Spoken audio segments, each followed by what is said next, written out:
سرك ومبلغ رسالاتك، أفضل وأحسن وأجمل وأكمل وأزكى وأنمى وأطيب وأطهر وأسنى، وأكثر ما صليت وباركت وترحمت وتحننت وسلمت على أحد من عبادك وأنبيائك ورسلك وصفوتك وأهل الكرامة عليك من خلقك. اللهم صل على علي أمير المؤمنين ووصي رسول رب العالمين، عبدك ووليك وأخي رسولك وحجتك على خلقك وآيتك الكبرى والنبأ العظيم، وصل على الصديقة الطاهرة فاطمة سيدة النساء العالمين، وصل على سبط الرحمة وإمام الهدى الحسن والحسين سيدي شباب أهل الجنة، وصل على أئمة المسلمين وعلي بن الحسين ومحمد بن علي وجعفر بن محمد وموسى بن جعفر وعلي بن موسى ومحمد بن علي وعلي بن محمد والحسن بن علي والخلف الحادي المهدي، حججك على عبادك وأمنائك في بلادك صلاة كثيرة دائمة. اللهم صل على ولي أمرك القائم المؤمل والعدل المنتظر، وحفه بملائكتك المقربين، وأيده بروح القدس يا رب العالمين. صلوات الله.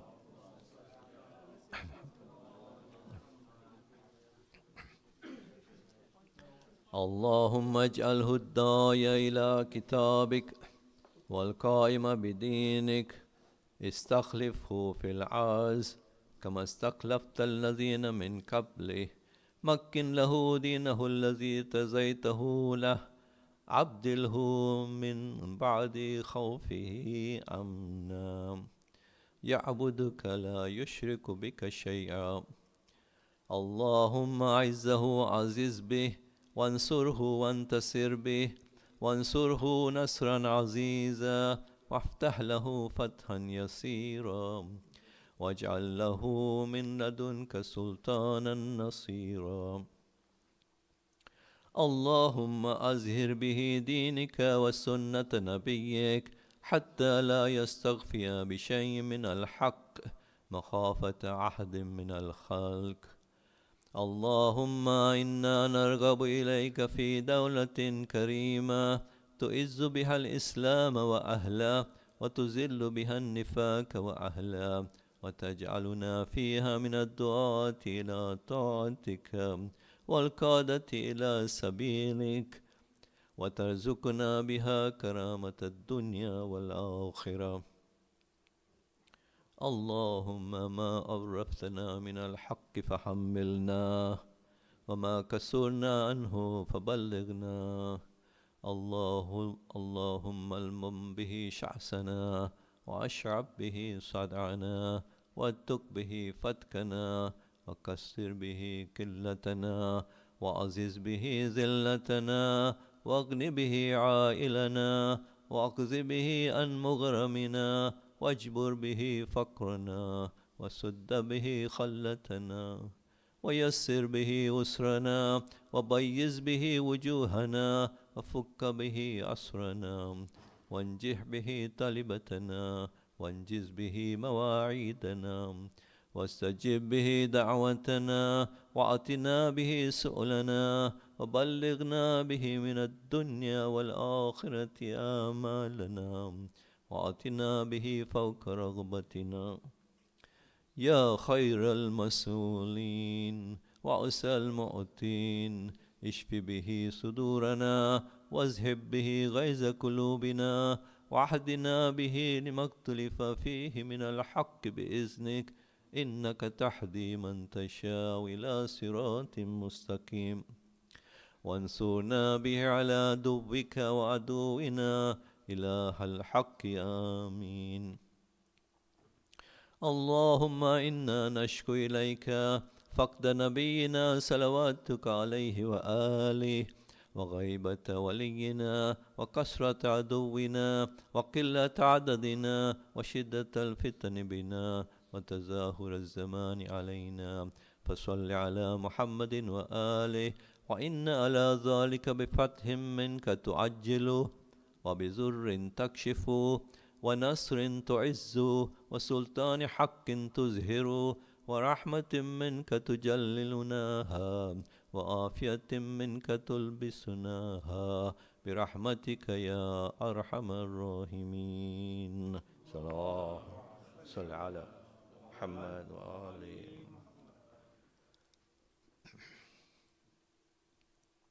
اللهم صل على محمد وآل محمد. بسم الله الرحمن الرحيم. اللهم ادخل على أهل القبور السرور، اللهم أغن كل فقير، اللهم اشف كل جائع، اللهم اكس كل أريان، اللهم اقض دين كل مدين، اللهم فرج عن كل مكروب، اللهم رد كل غريب، اللهم فك كل أسير، اللهم أصلح كل فاسد من أمور المسلمين، اللهم اكشف كل مريض، اللهم سد فقرنا بغناك، اللهم غير سوء حالنا بحسن حالك، اللهم اجز عنا الدين وأغننا من الفقر، إنك على كل شيء قدير. صلوات اللهم صل على محمد وآل محمد وعجل محمد.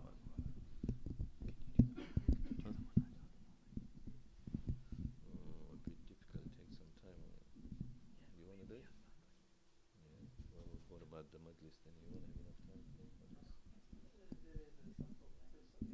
I could do, I'd rather do dua tawassul instead of dua Ramadan. If you want to do munajat, you want to do munajat?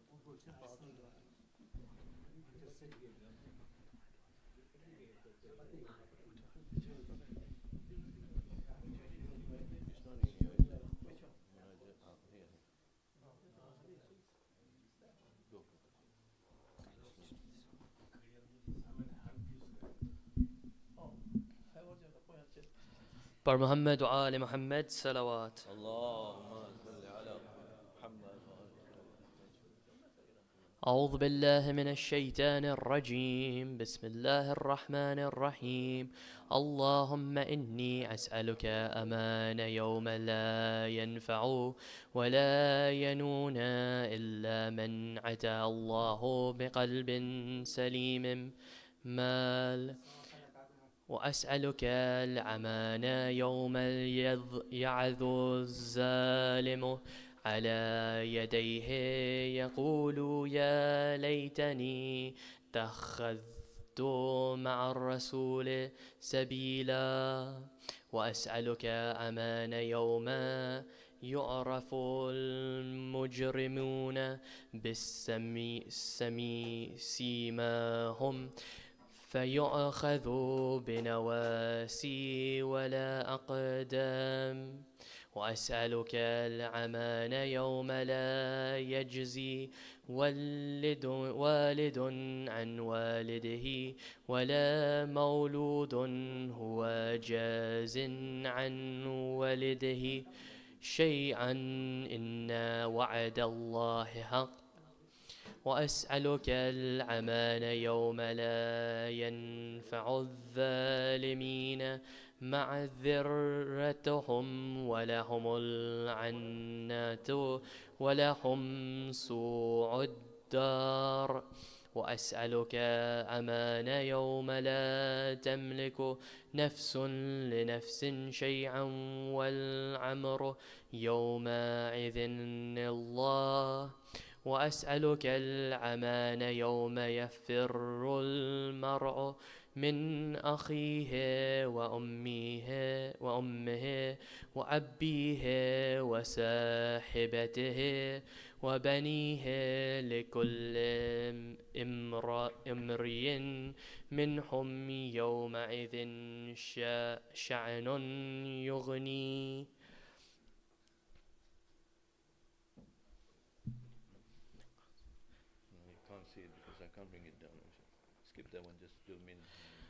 كلا إنها لذا نزاعة للشوى، مولاي يا مولاي أنت المولى وأنا العبد،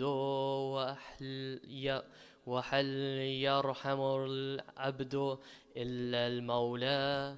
مولاي يا مولاي أنت المالك وأنا مملوك، وهل يرحم المملوك إلا المالك.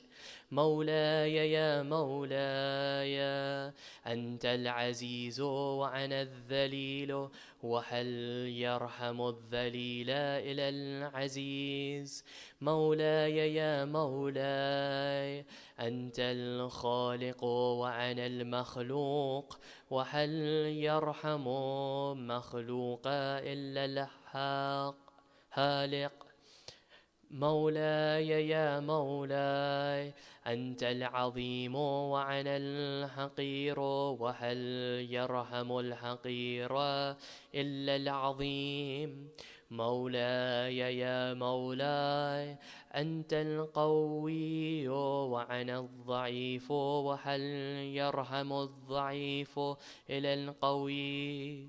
مولاي يا مولاي أنت الغني وأنا الفقير، وهل يرحم الفقير إلى الغني. مولاي يا مولاي أنت المعتي وأنا الصاعل، وهل يرحم الصاعل إلى المعتي. مولاي يا مولاي أنت الحي وأنا الميت، وهل يرحم الميت إلى الحي. مولاي يا مولاي أنت الباقي وأنا الفاني، وهل يرحم الفاني إلى الباقي.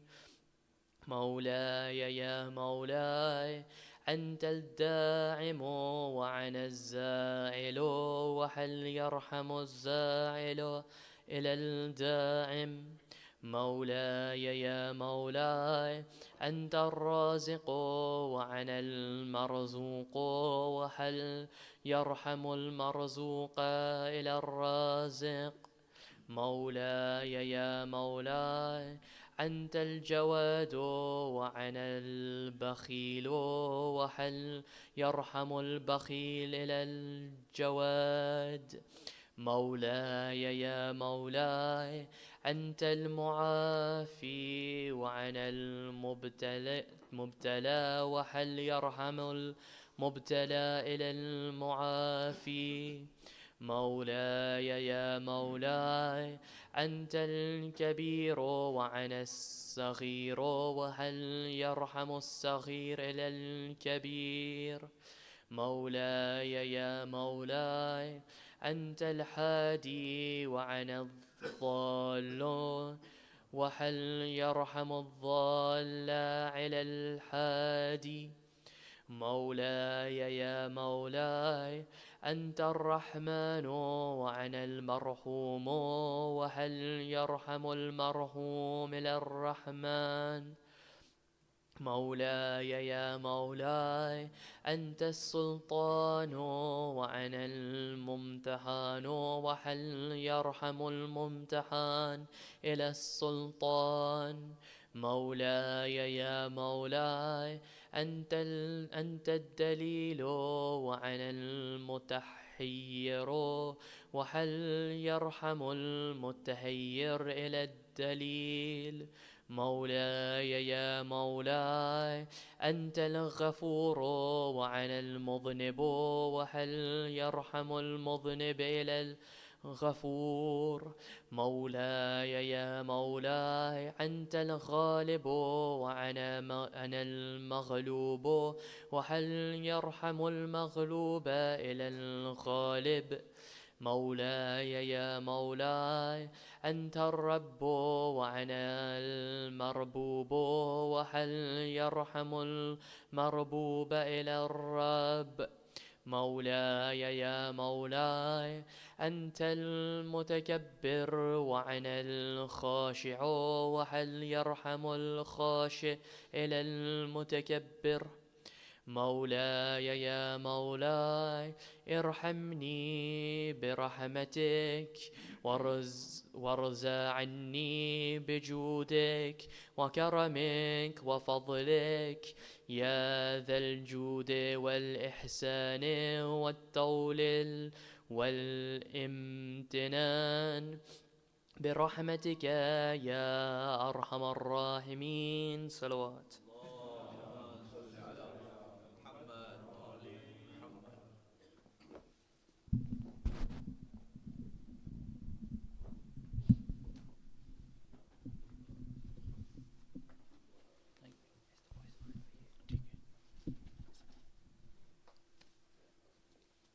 بر محمد والے محمد صلوات.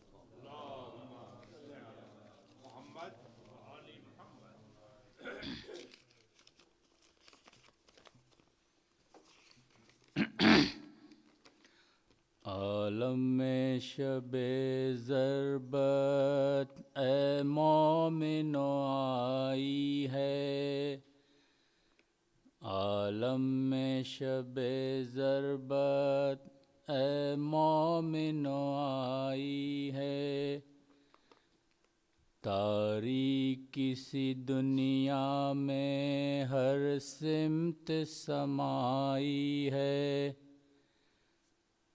تاریک کسی دنیا میں ہر سمت کو چھائی ہے،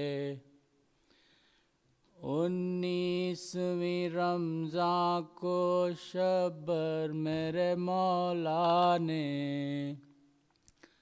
19ویں رمضان کو شبر میرے مولا نے، تکیے پہ نہ سر رکھا اور نیند نہ آئی ہے، عالم میں شب ضربت اے مومنو آئی ہے، کبھی حجرے میں جاتے ہیں کبھی صحن میں آتے ہیں، کبھی حجرے میں جاتے ہیں کبھی صحن میں آتے ہیں، اس طرح سے حیدر نے وہ رات بتائی ہے،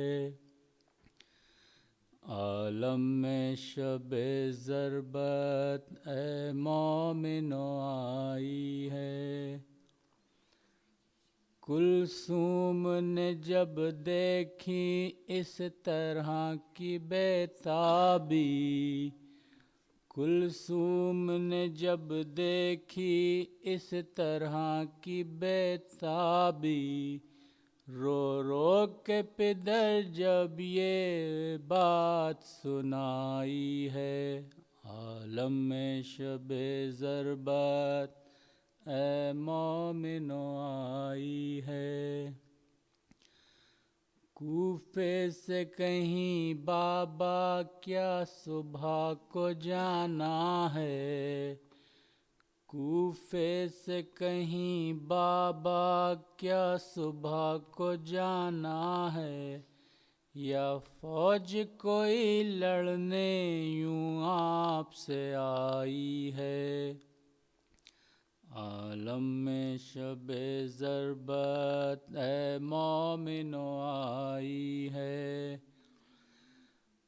فرمایا یہ حیدر نے کیا پوچھتی ہو بیٹی، فرمایا یہ حیدر نے کیا پوچھتی ہو بیٹی، ڈر ہے کسی لشکر کا نہ کوئی لڑائی ہے، عالم میں شب ضربت اے مومنو آئی ہے۔ کل صبح کو جانا ہے دربار میں خالق کے، کل صبح کو جانا ہے دربار میں خالق کے، اس ذکر طلع تم میں شب اس قدر آئی ہے، عالم میں شب ضربت اے مومنو آئی ہے۔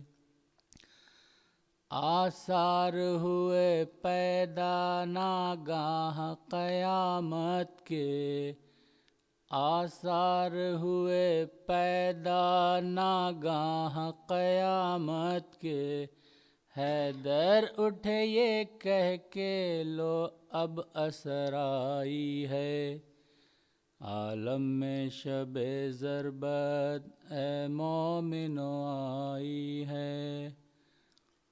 مرغابیاں جب لپٹیں قدموں سے تو فرمایا، مرغابیاں جب لپٹیں قدموں سے تو فرمایا، کیوں روکتی ہو مجھ کو اب وقت جدائی ہے، عالم میں شب ضربت اے مومنو آئی ہے۔ بر محمد وآل محمد صلی اللہ علیہ وسلم۔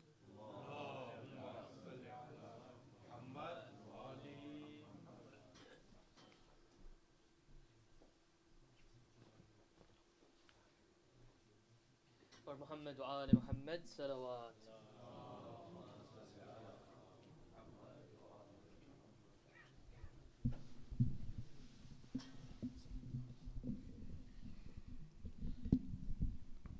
حبیب خدا ختم الانبیاء صلوات۔ اللهم صل على محمد وآل محمد وعجل فرجهم۔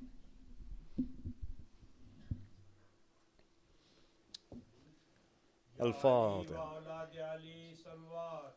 اللهم صل على محمد وآل محمد وعجل فرجهم۔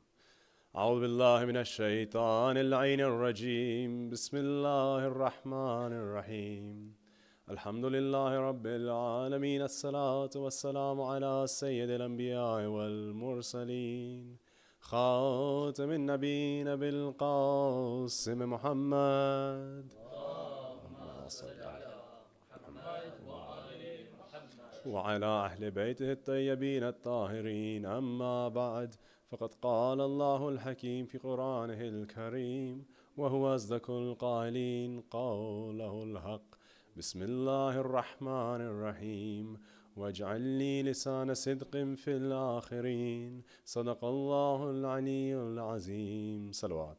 اللهم صل على محمد وآل محمد وعجل فرجهم.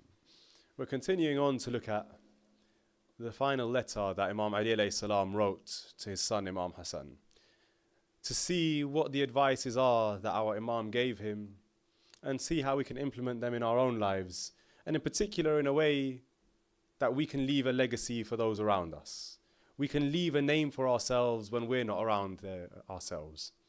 So we continue on in this letter, and skipping a few portions that we've already covered and that repeat what has already been said, we move on to the next piece of advice that the Imam gives his son.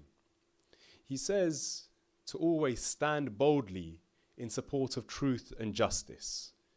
Now, when we talk about standing boldly in support of truth and justice, the first point here is standing boldly. What does it mean to stand boldly in any situation? A few nights ago, on the wilada of our second Imam, Imam Hassan Mujtaba alayhi salatu wassalam,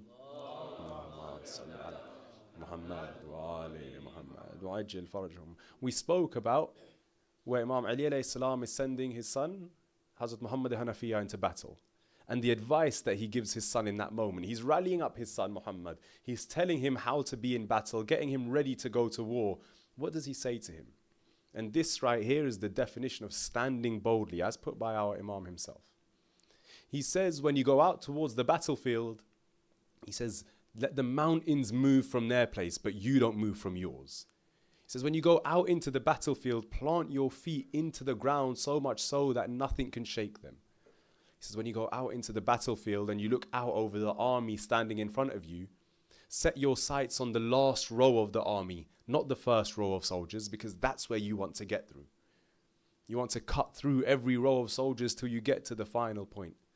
And then he says, and possibly the most poignant point of all, he says, before you go, give your head up for Allah subhanahu wa ta'ala. Sacrifice yourself. Make the niyyah and the intention, oh Allah, I'm going out to battle with the intention that I won't return. I'll be sacrificing myself for you today. He says, and that's when you will be truly successful. That's when you will finally have found success in that battlefield, when you follow these advices. To stand boldly, that's what it means. The whole world can come against you, but you don't move from your place. The whole world can come against you, but you don't shake that yaqeen that you have. And that yaqeen, it's something which in Islam we call haqqul yaqeen, the absolute certainty. A certainty that cannot be shaken, cannot be wavered, it cannot be strayed from. But how do we get there? If I want to stand for my religion, for the truth and for justice in that manner, I first have to believe in it with absolute certainty. With this haqqul yaqeen, but how do we get to that point? How do we reach haqqul yaqeen? See, there's different levels of certainty. The first level of certainty comes when you've heard something. If I've heard, for instance, and the example that scholars often use is the example of fire being hot. I've heard that fire is hot. Everybody's told me don't go near fire, it's hot. I'll believe it. Everyone says so. Fire's hot. Fine. But then let's say, for instance, Abid comes and he convinces me, no, fire's not hot, fire's cold. I don't know what you've heard from anywhere else. Fire's not hot, it's cold. He says, I've experienced it. Fire's not hot, it's cold. If Abid's convincing enough, he might convince me, he might persuade me.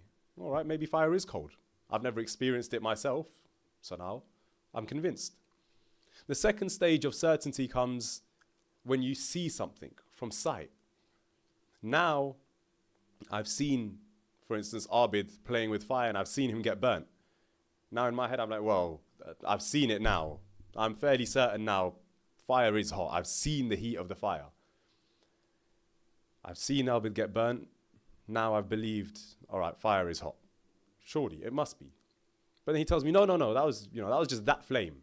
But fire in general isn't hot, no. Or, my reaction wasn't because it was hot, it was too cold for me, in fact. No, he can convince me still. There's still a point where I can be convinced, no, fire's not hot. Because I've seen it, I've heard it, but there's one thing remaining. I haven't experienced it myself. I haven't felt it myself. Now, let's say I'm cooking. I'm trying to cook something. I'm not greatest in the kitchen, but I'm trying to cook something and I've managed to burn myself. One time I've burnt myself. I might think, okay, maybe it's just this flame. 2 times, 3 times. As many times as I manage to burn myself, there'll come a point where I'll go, you know what? Now it doesn't matter what anybody says. Whether it's Abid saying it's cold or the entire world tells me it's cold. I've felt it enough times to know for an absolute fact, fire is hot. I know that. That's the point of haqqul yaqeen. The point where no matter what anybody says, I'm not going to change my mind. And that comes from my own experience. That comes from me myself realizing and feeling and sensing what it is that I believe in. We're going to come a little bit more into this later, but let's continue with this one piece of advice. To reach the ability to stand boldly, like Imam Ali says, in support of truth and justice, firstly, I must reach that haqqul yaqeen. But then comes the point of truth and justice. We spoke yesterday a little bit about discerning between what's right and what is wrong. Being able to look for the difference between what is correct and what is incorrect in a world where there is so much information being thrown at us. We're taught so very much. How do we know what's right and what is wrong? How do we know what's factual and what's incorrect? What's fictional?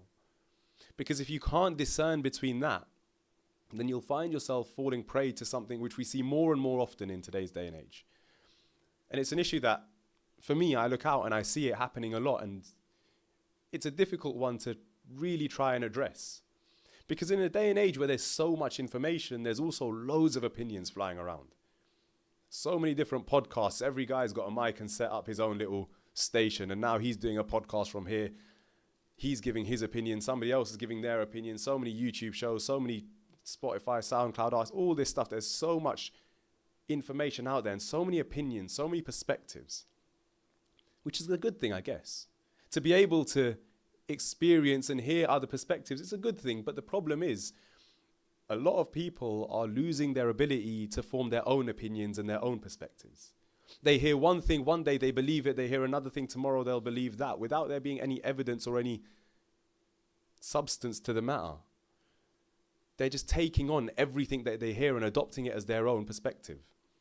They're losing the ability to think intelligently, to form their own perspective. And I'll give you an example that explains exactly how this happens, right? Me growing up, I was super into reading my fiction books, right? Harry Potter was, you could find me any page of Harry Potter, I'd be able to quote it. When I was younger, I was properly into it, right? I used to read it and I used to love it. And because I was so into it, because I used to read so much, I had the strongest imagination. I had an incredible imagination. And then you start watching the movies. And as you start watching movies more and more, you'll realize your imagination gets weaker and weaker. And there's a clear reason. See, when you're reading, the book tells you that Harry is like this and Hermione's like this and Ron is like that. The book tells you Hogwarts' castles look like this and, this is what it looks like when Buckbeak's flying. But you have to imagine it in your mind. The book can tell you what it should look like, but in your mind, you create the image yourself. When you're watching the movie, though, that image is already created. Your mind's not doing any work to come up with an image. So your imagination gets weaker. Like with any muscle, the less you use it, the weaker it gets. In the same way, when you constantly take on other people's perspectives without critically thinking, and that's the key here, thinking critically about what you're listening to, you'll find yourself fall into a state where you take on everybody's perspectives without ever having any of your own. And you'll think they're your own perspectives, but you realize, I don't actually have a reason for believing this. It's simply what I was told or I heard on this podcast or by this person or on YouTube or on TikTok. It's simply what I heard, and I just accepted it because I don't know how to differentiate between what is right and what is wrong, between what is correct and what is incorrect. We have to make sure, take the perspectives of other people, listen to them, but like we said yesterday, judge them based on their merits. Look at them and think, try and analyze them, try and pick them apart, see, does this actually stack up? Does it actually make sense? Are the things they're talking about actually correct? I remember it was last Muharram rather. I was reciting a majlis and this exact topic, but we're going a little bit more into depth. The whole point was, don't just listen to everything you've heard. Don't be wowed by someone with a confident voice and fancy vocabulary. So what I did was I presented an argument for the existence of God. Everyone sat there going, yeah, mashallah. And at the end of it, I went, yeah, but that's total rubbish because it doesn't make sense. And at the end of it, I went, that makes no sense. And everyone's like, astaghfirullah, how can you say that? He's come to read a majlis and he's saying God doesn't exist. No, Bob, I'm not saying God doesn't exist. I'm saying the reasons in this particular argument, they don't stack up. I used some fancy words. I made it sound nice and everybody's thinking, all right, it must be true. That's not the case. Pick these arguments apart. Pick these perspectives apart. Figure out what's correct and what's incorrect. That's what intelligence is. And we see, and I've said it again and again over the past few days, how much Islam values that intelligence. How much Islam values the intellect that you use. And again, I quote the verse of the Holy Quran, Bismillah ar-Rahman ar-Rahim, قُلْ حَسْتَوِ الَّذِينَ يَعْلَمُونَ وَالَّذِينَ لَا يَعْلَمُونَ. Allah himself, he's asking in a rhetorical manner, can the one who has knowledge be the same as the one who does not? Of course not. They are not on the same level Islamically. And the knowledge we're talking about isn't the facts and figures in your head. It isn't how many numbers and how much trivia you know. No. It's, do you have an intellectual way of looking at the world? And again, Imam Ali continues to speak about this. But let's go in order of how the letter goes. So we speak about truth and justice. And today's day and age, when we're talking about being able to discern between what is true and what is untrue, you have to be able to use that tool that Allah has given you, which is your mind and your intellect. And if we look out into today's day and age, and if we look out into today's world, there's no greater example right now of injustice happening than what we see happening in Palestine. What we see happening to the people of Gaza, it is a blatant sign in front of our eyes. And how many times through life do we go and we think, you know what? When we look back at history, we think if I had been there, I would have done the right thing. We say it about Karbala. If I had been in Karbala, I would have stood with my Imam. Would you? We say it when you're studying your GCSEs in history. I certainly remember for me in my class it was the case. I'm sure it was for many of you who studied it. When you look back at World War II, you sit there and you think, how could they let that happen? How could people just let that happen? Baba, are you letting it happen today? We go through the same issues and the same phases. One day, when you look back, are you going to sit there and think, you know what? Whether I was entirely successful or not, I did something. I tried, I contributed, I tried to make a difference. Inshallah, all our efforts do lead to a difference, and inshallah, we do get to see a free Palestine and free Al-Aqsa. But what are we doing to make that happen? What are we doing in order to see that free Al-Aqsa? We have these demonstrations, we have these marches, these are one step. We should absolutely support them and try and be a part of them, but at the same time, what more are we doing?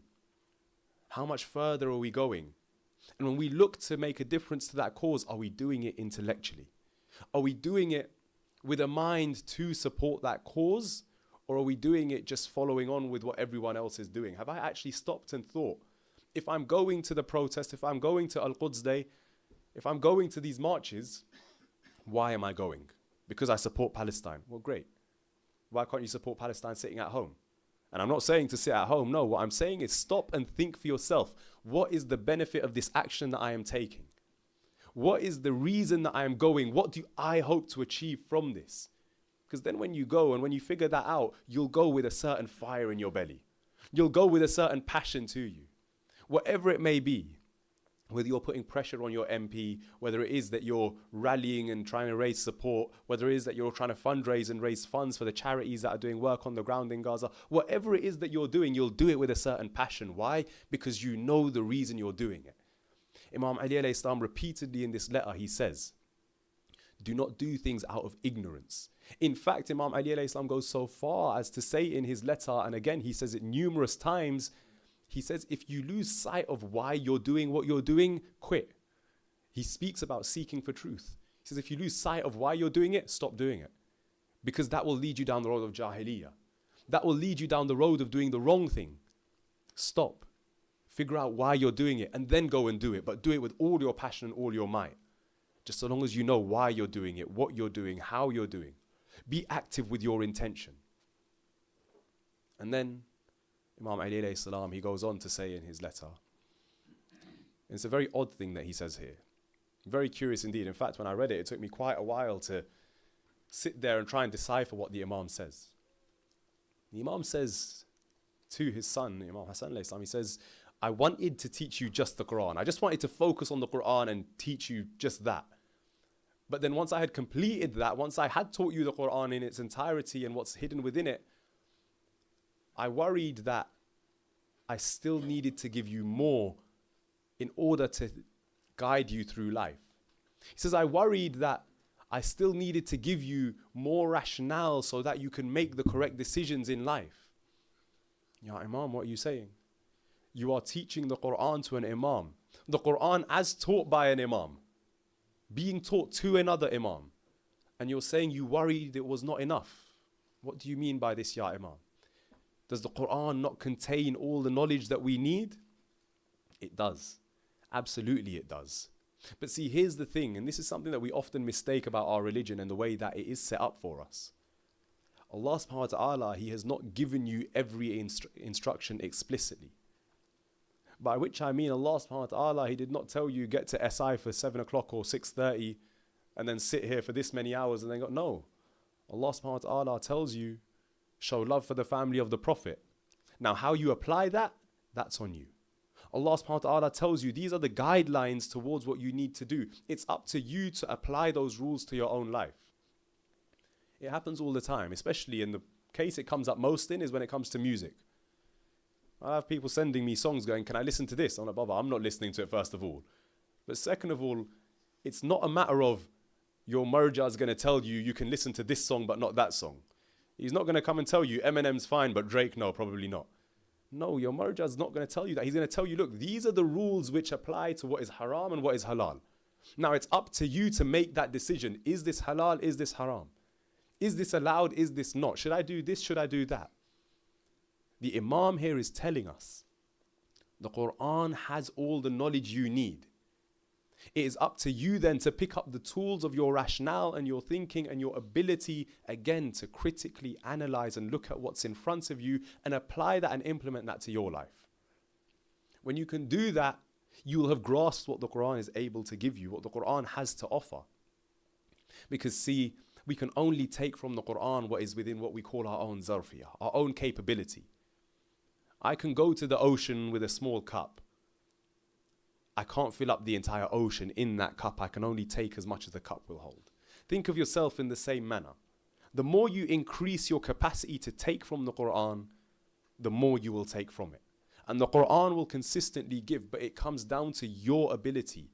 The tools that you have at your disposal, given to you by Allah subhanahu wa ta'ala, and the greatest tool we have is our intellect. So, the Imam, he tells his son about the way of the world. He starts telling his son what the world is like, the treacherousness of the world, the dangers of the world, and how to be wary of it, and also how to be God-fearing and how to support himself. But then, and this is the last point we'll go into before Masa'ib. See, it is quite a difficult thing to unpick what the Imam says after that. The Imam goes on to start describing Allah subhanahu wa ta'ala himself. He goes on to start describing Allah Azza wa Jal. And he says, in this letter he writes, remember my son, that the one who created you, or rather he says that the one who is the master of death is also the master of life. Allah subhanahu wa ta'ala alludes to this many times in the Holy Quran, and in fact he says it quite explicitly on several occasions. تخرج الحي من الميت وتخرج الميت من الحي. Allah takes life out of death and death out of life. The Imam, he reminds his son of this. But there's something about the way he says it. The one who is the master of death is also the master of life. Now when we look at how the Ahlul Bayt alayhimus salam were trained, and we look at how Imam Hassan alayhi salam was inevitably trained, he was inevitably trained to be wary and aware of the afterlife. To be wary and aware of what happens after death. Here Imam Ali alayhi salam is reminding him, look, the same master that you will look for when you die, he is present here in your life as well. It's up to us to go and look for him, to go and find that master. How do we do that? When you open your mind to this idea that I am constantly in need and in search of my Lord in my world, then you will find Allah subhanahu wa ta'ala speaking to you again and again. Allah subhanahu wa ta'ala, the likelihood is, I can't say it for sure, but the likelihood is he's not going to come to you in a burning bush like he did to Nabi Musa. You're not going to have verses coming down to you like Prophet Muhammad did. In fact, what you'll have to do is you'll have to go out and look at the signs that are already in the world around you. There's certain signs which are for everyone, regardless of who they are. And for me, when I look out at the world looking for those signs, I see things like nature. I see things like the sky, the planets. I see things like the way, and this is one thing that for me, I find it incredible that we just gloss over this. That every year, all the plants, they die in the winter and they come back to life, those same plants, green again in the spring. I find it so incredible that we gloss over that. The system that this plant can live for 200 years, and every year it will renew its leaves, it will renew what comes from it. It will renew what grows from it. We gloss over that. These are the signs that Allah subhanahu wa ta'ala has placed in the world around you. And make a habit of recognizing these signs. When you see a full moon and you find it beautiful, especially for those of you who are younger, many of you will have had a point where you've taken out and you've taken a picture of the sunset, of the moon, when it looks nice, when it's a full moon, whatever it is, you've got pink skies at sunset. You take a picture because you think it looks nice. Do it, take your picture, Bismillah. But at the same time, say Subhanallah. At the same time, recognize where that has come from, recognize the incredible beauty within it, and where that beauty has stemmed from. That's the signs that are there for everyone and for all of us to see. And then each and every one of us has signs in our own life that we have to look for. Signs that are personal to me and you, signs that are for you very specifically. That's the things that are happening in your life. The occurrences that go through your life. See, in life, whatever happens, happens for one of two reasons. Either it is the result and consequences of my actions and the actions of those around me, or it is the result of Allah subhanahu wa ta'ala putting me in a certain situation for a very specific reason.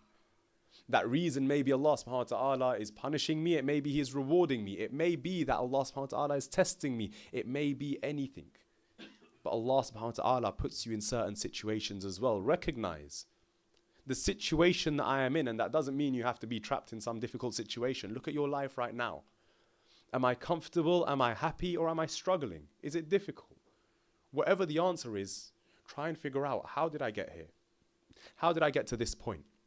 Why am I at this stage in life? Is it because of the consequences of my own actions, or has Allah subhanahu wa ta'ala intervened in a divine manner and placed me in this situation? Has Allah subhanahu wa ta'ala brought this moment upon me? Be it good or bad, comfortable or uncomfortable. Where have I reached this situation from? Have that awareness of your Lord. In this life, you have to make sure you have that awareness of Allah subhanahu wa ta'ala as well. And when you look out and you open your eyes, you see He is there. He is evident, He is manifest. So Imam Ali alayhi salam, he says, recognize and remember that the master of death is also the master of life. And then he says, and remember that the annihilator is also the creator.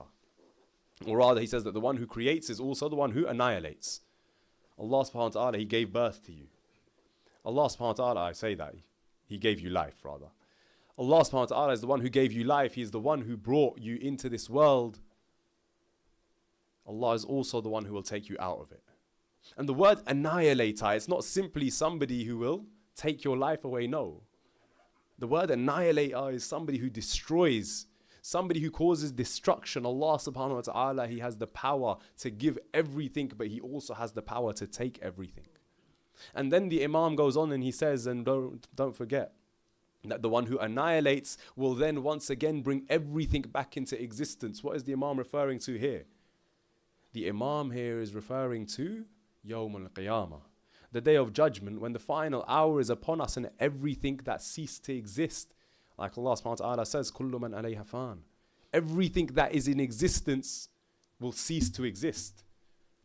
And then Allah subhanahu wa ta'ala will bring everything back to life. Everything that existed, that died, will be brought back to life in the final hour. The Imam is reminding his son of that final hour.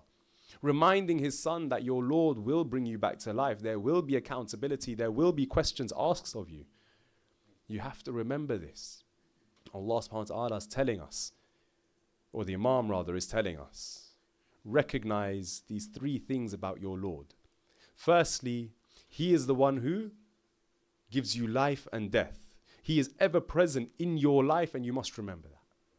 Secondly, everything He has given you, He can take it away in an instant. And thirdly, you will be accountable for everything you have done. Everything that you have carried out in this life, you will have to answer about that. Recite aloud, salawat ala Muhammad wa ali Muhammad.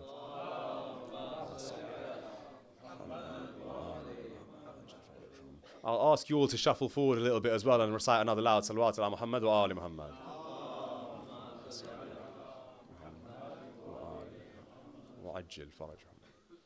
When we speak of leaving a positive legacy behind, these small points to take from the letter of Imam Ali alayhi salam, if we bear those in mind, the legacy comes automatically. The legacy will come regardless of you taking some specific legacy bearing action. You don't need to do that. Simply follow these general advices and your legacy will leave itself. Your legacy will find its way into those people around you, into their hearts. They'll recognize it because you have carried out the actions that are meant to be carried out. In fact, this relates so beautifully to a point about how we await the Imam of our time, Al-Hujjat ibn al-Hasan.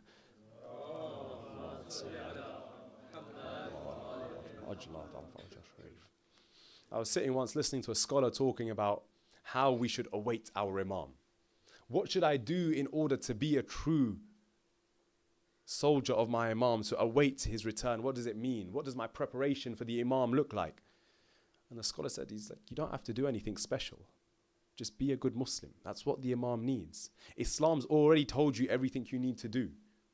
To be in preparation for your Imam is no different than to be a good Muslim in and of itself. You want to be ready for when the Imam returns? Live your life as though he's already there. Live your life following the tenets of Islam as they've been instructed, and you'll be ready when he arrives.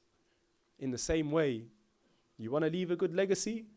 You don't have to take some special action to leave that good legacy. Just do what Islam has already told you to. That legacy will build itself. That name for you will already build itself. That love that people have in their hearts, it will grow itself. The Imam is telling his son all of these things. He's reminding his son of what the world looks like. But the Imam's description of why he writes this letter, there's a point in the letter where he refers to his son. He refers to Imam Hassan. He says, my son Hassan, my son, the reason I'm writing this letter is because I don't want to leave you. I don't want you to be alone in this world without a guide, without somebody to look towards you. My Imam alayhi salam, he's telling his son, look, although you've grown older in age, you're not a child anymore. You're still my child. You're still my son. And I can't leave you behind like this. That's where this letter comes from. That's why the Imam writes this letter to his son. It tells me that love that my Imam had for his children. It tells me that's why on the 19th night of Ramadan, my Imam, he tells me, Bi Kulthum, today I will have iftar at your house. It tells me that that is why my Imam decided for one last time I will sit with Zainab and Kulthum in the house.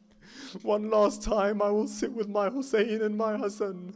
He brings his son Abbas with him. Abbas is in the house that night as well. My Imam's love for his family, we can never forget that. Why? Yesterday we remembered the greatest tragedies of the life of Amir al-Mu'mineen. Those tragedies were the pains of Az-Zahra.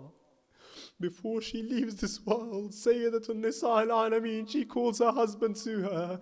She says to him, Ya Ali, after I have left this world, whatever you do, never treat the children with harshness and strictness after I have gone. Treat them with gentleness, take care of my children. Sayyidah Zahra tells him, if my Hussein cries, just know that Zahra too will be crying in the heavens.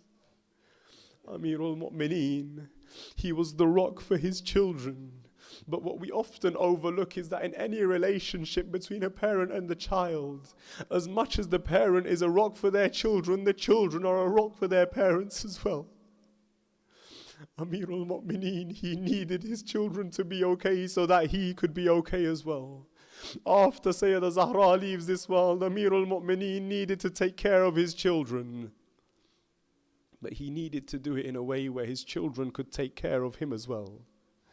Often we hear that after the death of Zahra, the strength of Amir al-Mu'mineen began to decline. My Mawla, he became frail, he became weak at times, it is said. But when we look at the life of Amir al-Mu'mineen, there is no greater strength than we see other than that moment of that death of Zahra. He gathers all his strength, and after that we don't see strength like that, not until the night of the 19th of Ramadan. In Masjid Kufa, as my Mawla Ali was struck as Ibn Muljim strikes his sword, Mawla Ali rolls over onto the floor. He is there beside the Musalla, the blood of Ali spilling out onto the Masjid Kufa, spilling out onto the ground. But when we look at Masjid Kufa today, we see marble everywhere. We see a beautiful palace of a masjid. But in those days, it was a small mosque built of stone and sand. Where the mihrab was, it was sand all around. The sand mixes into the wounds of Amir al-Mu'mineen. The blood clotting in his head as Hassan Mujtaba steps forward. He leads that namaz. My heart tells me, how must my Mawla Hassan have led that namaz? With his father sat beside him, lying on the floor, rubbing his feet against the ground in pain. Hassan Mujtaba completes his salah. He turns to his father, he holds him tight. Before Fajr that day, Imam Ali and Mawla Hassan had walked to Masjid Kufa together. Ali walked on his own 2 feet. It is said that when my Mawla Hassan saw Imam Ali alayhi salam being lifted up onto the stretcher, the contrast between how Ali walked into Masjid Kufa and how he will leave struck Hassan in the heart. In that moment, Hassan Mujtaba starts crying and weeping aloud. Mawla Ali turns to Hassan Mujtaba. He says, my son Hassan, your father is still alive. My son Hassan, don't worry. Everybody's father dies. Today it is your turn, Hassan. Everybody becomes an orphan at some point. Today it is your turn. He calms my Mawla Hassan down. He tells him, Hassan, my son, don't cry, don't fret. Then they lift my Mawla onto the stretcher. They begin to carry him out of Masjid Kufa. The narrations say that as Mawla Ali leaves Masjid Kufa on the stretcher, as he exits the door, at this point my Mawla Hussein cannot hold his tears back any longer. He too begins to cry. He cries out loud. Mawla Ali turns to him. He says, Hussein, Hussein, don't cry. Your father is still with you. Hussein, do not cry. Ali is here. Ali will look after you still. My Mawla Ali is comforting his 2 sons. Abbas is by the legs of my Mawla. Abbas's tears will not stop. Mawla Ali, he places his hand on the head of Abbas. He runs his hand through Abbas's hair. He says, Abbas, you are the rock of your father. Abbas, you are here to protect your family. Do not cry, Abbas. Take solace and take comfort. Abbas, do you see your father crying? No, you do not. Then why do you cry? But it is said when my Mawla Ali entered his house, when he lies down on the bed, Zainab rushes forward to him. She throws herself against her father's chest, holding him tight. When Ali sees the tears of Zainab, now he does not stop her. For the first time on that night of 19th Ramadan, now Ali's tears begin to flow as well. Ali looks down at his daughter. He sees the tears of Zainab. He sees the tears of Kulthum. Now Ali cannot hold his tears in. The patience within Ali has broken its boundaries. Ali's tears begin to flow. His cries become aloud. The streets of Kufa are in chaos. Zainab turns to her brother Hassan. She says to him, tell me, is there anything that can be done to save our father? My Mawla Hassan looks at his sister. He looks to the face of his father. The face of Ali yellowed from the poison, the blood staining him. If you look through the life of Mawla Ali, you will find there is one sunnah of Rasulullah that my Mawla Ali never acted upon. There is one sunnah of Rasulullah that you will never see my Mawla Ali ever carried out himself.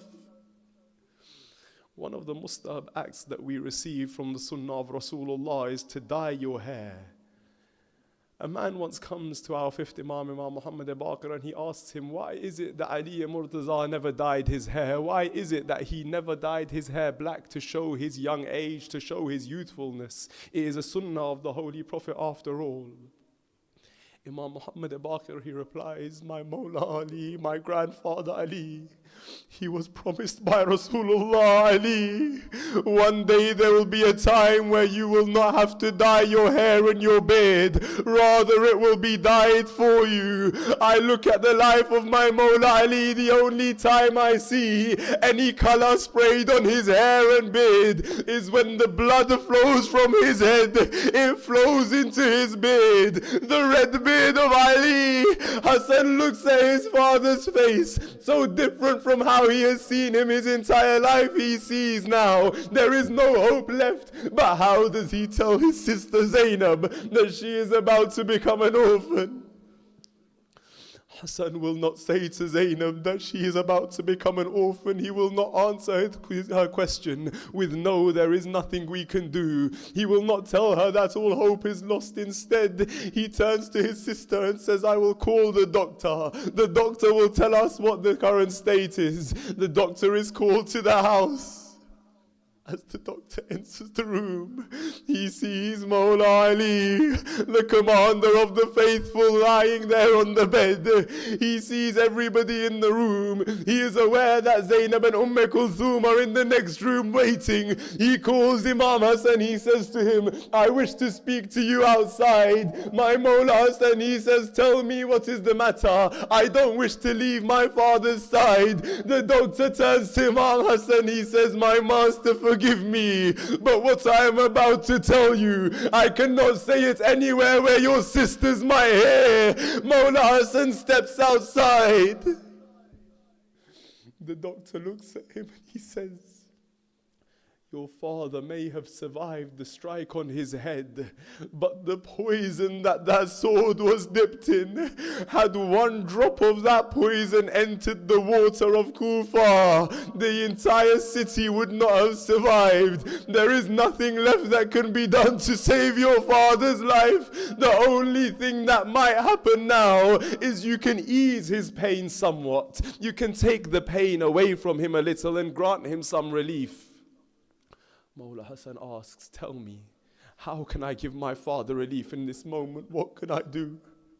The doctor tells him, in this moment, milk will be very beneficial for your father. The more milk you give him, the more relief he will get from the pain of this poison. Mawla Ali goes back inside. He sits everyone down. He tells his sisters what he has been told by the doctor. He tells Zainab and Kulthum, now our father will not survive. He tells his Abbas, now our father will not live on any longer. All that can happen is if we give him some milk, maybe he will get some relief from the pain. They try and gather some milk, but there is very little in the house. There are a few days that pass by between the 19th of Ramadan when my Mawla was struck and the 21st when he finally breathes his last breath. In that time, word spread amongst the people of Kufa that the Mawla, the Ali ibn Abi Talib, he needs some milk for some relief from this pain.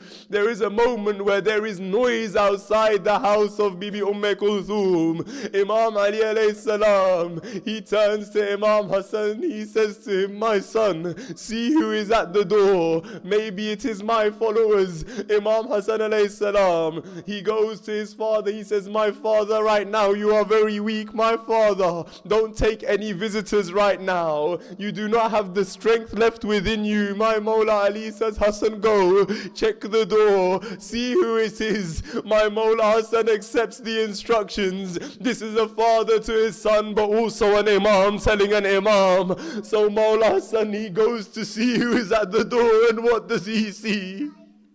As he opens the door to the house, standing outside in the road, have gathered all the orphans of the city of Kufa, all of them holding in their hands bowls of milk. One of them steps forward, he says, all of us have heard that your father needs some milk for some relief. We all agreed, today we will go thirsty, today we will go hungry, but we will bring what we have for Ali ibn Abi Talib. Today, the orphans in Kufa will give up what little they have so that Abul Aitam has something to have relief from, so that the father of the orphans has some relief. Imam Hassan, he thanks the children, but he tells them the greater relief for my father will be if you have something to eat and drink today, if you have something today for you. This is how the orphans of the city of Kufa were treated by my Mawla, that they would go hungry, so Ali has some relief from his pain. But in that same city of Kufa, when the orphan of Hussein is paraded through the streets, my Sakina, she is thrown from the camels. She has boiling water thrown at her, stones pelting her.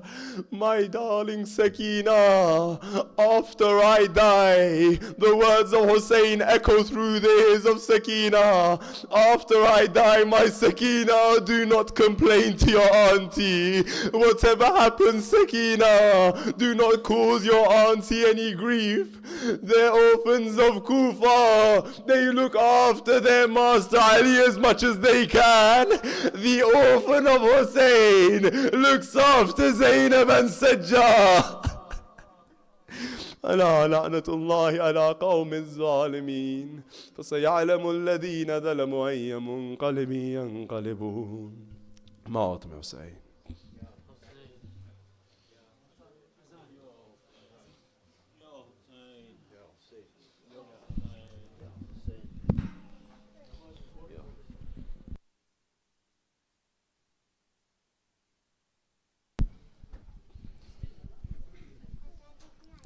إن الله وملائكته يصلون على النبي يا أيها الذين آمنوا صلوا عليه وسلموا تسليما.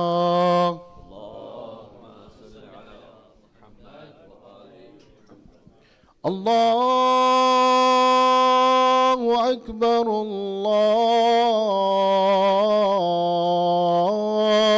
الله أكبر الله أكبر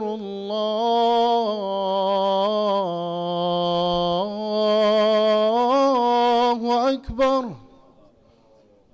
أشهد أن لا إله إلا الله أشهد أن لا إله إلا الله أشهد أن محمدا رسول الله أشهد أن محمدا رسول الله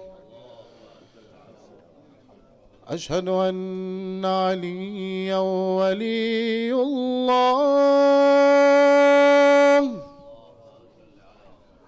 أشهد أن عليا حجة الله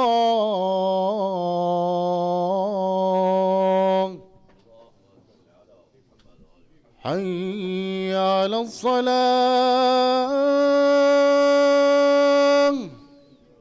حي على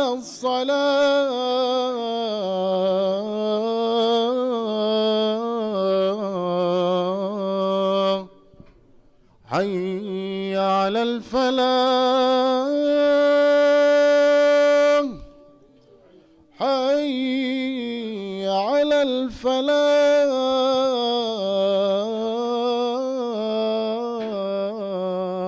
الفلاح حي على خير العمل حي على خير العمل.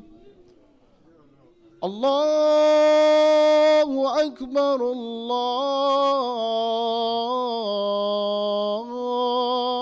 الله أكبر لا إله إلا الله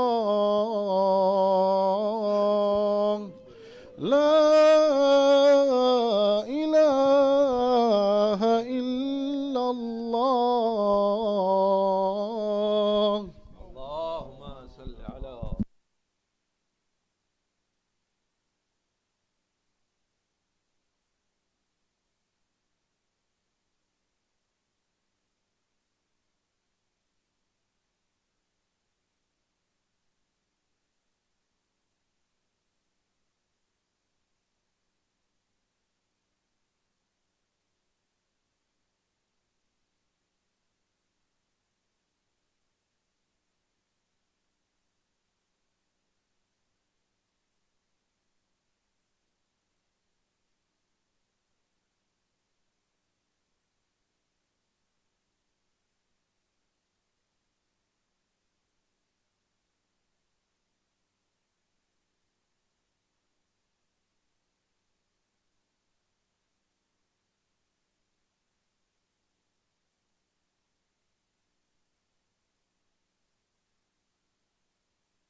صل على محمد.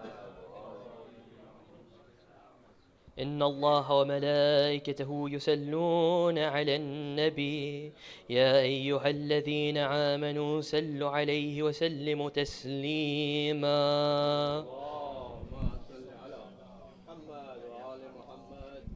اللهم صل على محمد وآل محمد. Dear brothers and sisters, before we pray our Isha Namaz, can we please recite Surah Fatiha for the following marhumin? Marhum Masum Ali Sharif Walji, Marhum Akbar Ali Ali Dina, Kul Marjaideen, Anwar Bhai Ramji Peta and family, Ali Bhai Jiwan and family, Akbar Ali Tajri and family, Nazar Ali Noor Muhammad and family, as well as Marhum Dawood Jafar, Marhuma Amina Bai Walji Rajpur, Marhuma Nazma Dawood Jafar, Marhum Ramzan Ali Ghulam Ali Mouladina, Marhuma Fatima Bai Hussein Hassan Banji, Marhum Abdullah Bai Walji Rajpur, Muhammad Hussein Jairaj and family, Jeta Gokal and family, and especially for Mulana Sayyid Shamim Sibtain, Rizvi, and all Marhumin and Marhumat. Can we do that following a loud salawat?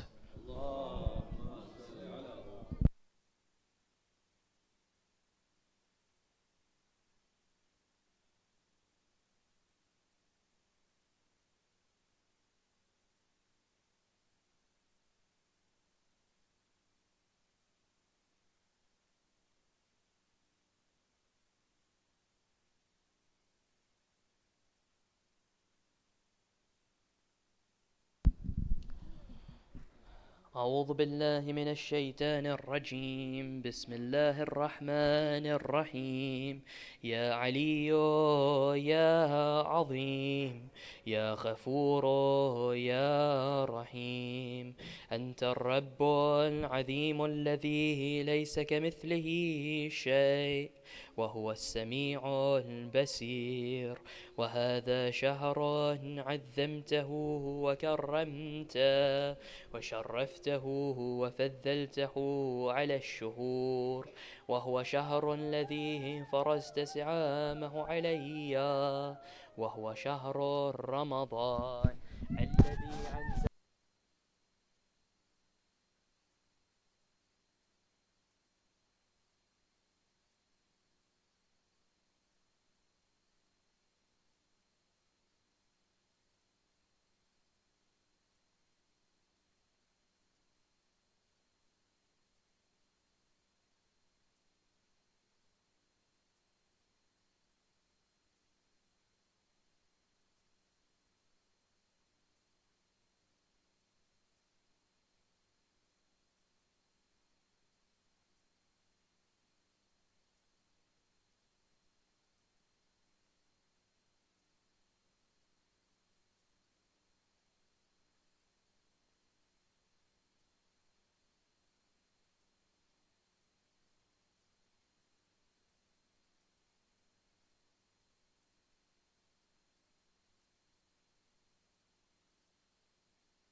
For Muhammad wa Ali Muhammad, salawat. Dear brothers and sisters, the Amal will start in 5 minutes. There are some volunteers who have not yet eaten, so we will wait for them, and then the Amal will start immediately after that, inshallah. Salawat.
بر محمد وآل محمد صلوات.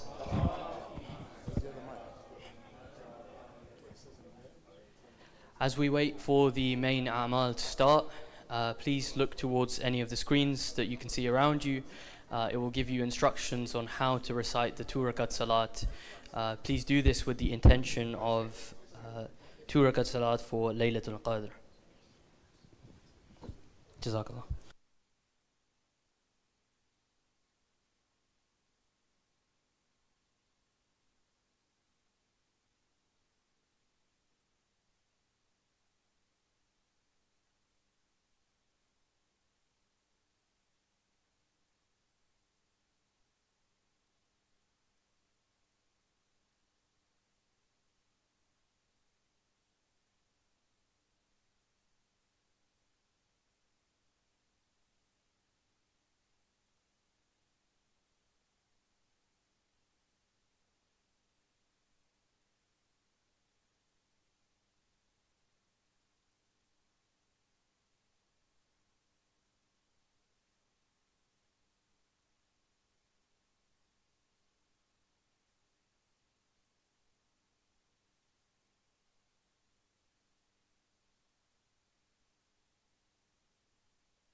Salawat.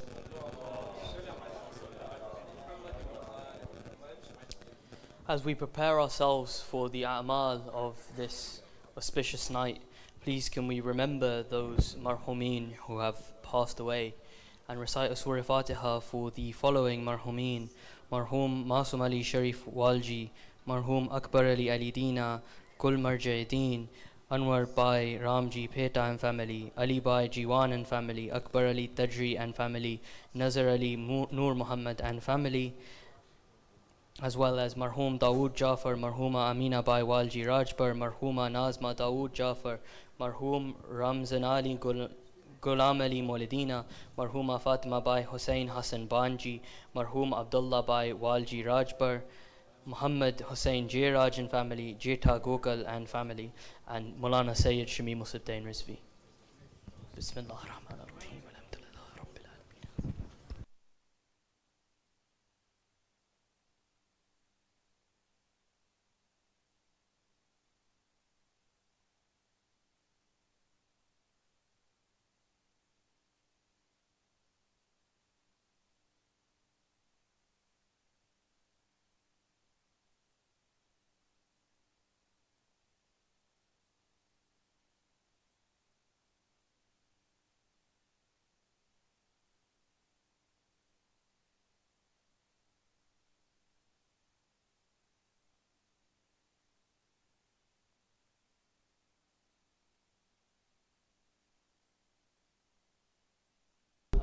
I don't have a counter.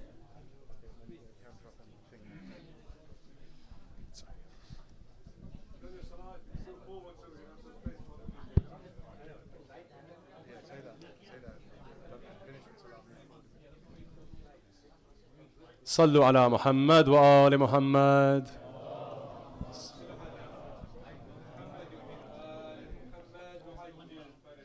For those of you brothers who have finished your salah, please try as much as you can to shuffle a little to the left and a little forward so we can make as much space as possible in the hall. Jazakallah. We will now begin in the A'mal of Laylatul Qadr, the A'mal of the 21st night. And to understand a little bit about what this night is and what it means, I want to take a look very quickly at where Allah subhanahu wa ta'ala describes this night in the Holy Quran. And where he says, Bismillah ar-Rahman ar-Rahim, تَنَزَّلُ الْمَلَائِكَةُ وَالرُّوحُ فِيهَا بِإِذْنِ رَبِّهِمْ مِنْ كُلِّ أَمْرٍ. Allah Azza wa Jal is telling us here in the Holy Quran that on this night, the blessings of the earth are so profound, are so great, are so incredible this night, that the angels choose, they ask Allah Azza wa Jal, oh Allah, let us leave heaven for this one night. Let us leave heaven for this one night so we can make our way towards the earth. And on this night, as the angels descend upon the earth to try and take some of the blessings of this night away with them, I want us to take a moment just to imagine what that looks like.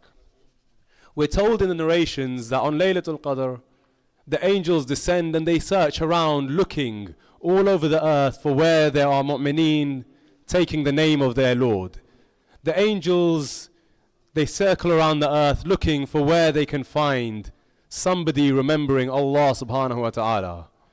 And we're told when they find somebody taking the name of their Lord, thousands of angels descend upon that person. They circle around him and lower their wings, sitting in perfect silence, just listening to that mu'min, that believer, remembering his Lord for that one night. So today, as you go through the A'mal, remember and imagine around you all the angels that have descended upon earth today, circling around you, their wings lowered, in perfect silence, listening to your dhikr, listening to you, remembering your Lord. Salawat ala Muhammad wa ali Muhammad.